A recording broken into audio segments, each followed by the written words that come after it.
Okay. Sorry, and now for some reason the video cut off after 15 minutes, so I'll do this last bit again. So I wanted to talk briefly about MIDIMAPS.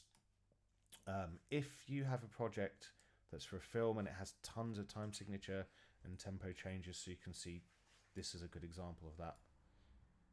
Lots of kind of accels and rals and everything in here, all over the place.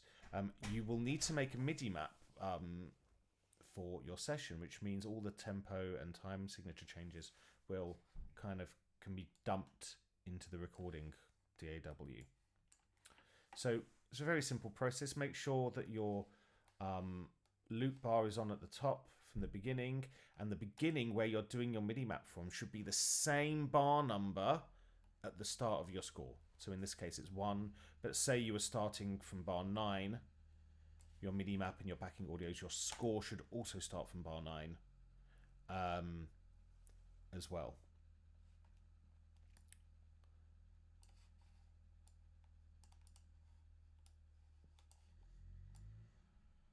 Let's go from there. Let's just set this again.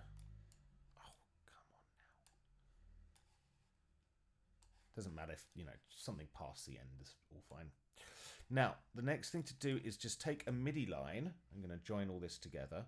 Make sure you've saved your work already, because I'm going to be adding a note in, and drag it to the beginning, right to the beginning, and make sure it lasts to where you want the ending to be. And then I'm just going to create a note that goes all the way from the beginning, from that bar 1, and goes all the way to the end to make sure there's MIDI information all the way through this MIDI file.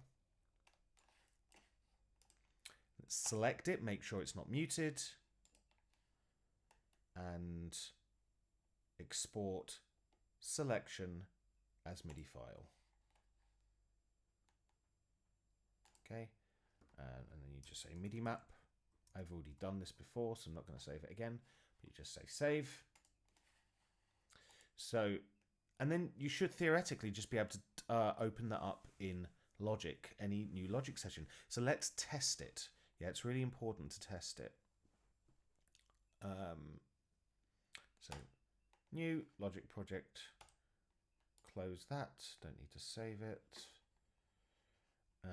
Okay, so let's just find music, Logic. Here we are, my MIDI map. I'm just going to drag that to bar 1. It asks if you want to import the tempo information, and you say yes. And that you can see straight away the time signature changes are all here. And the big clue will be that kind of those things that we had at bar 56. This is where those big rowls were. And you can see there they are in the right place. So all my tempo changes, all my time signature changes, all got brought in with this piano MIDI file. And you can bring it in, so you can basically set your click up in Logic. Now, the one thing it does do, it doesn't leave your lovely curves that you have, which is slightly frustrating, but it does mathematically work it out. See, there was a bit of a row there and then another one there. It does kind of beat by beat work out, so it is the same. It's just annoying that it doesn't do it with curves. But there, you can see. Great. So yeah, make sure you test that. So just to recap everything from all the other videos, first of all, watch that first video on getting your project from Logic into Sibelius in the first place.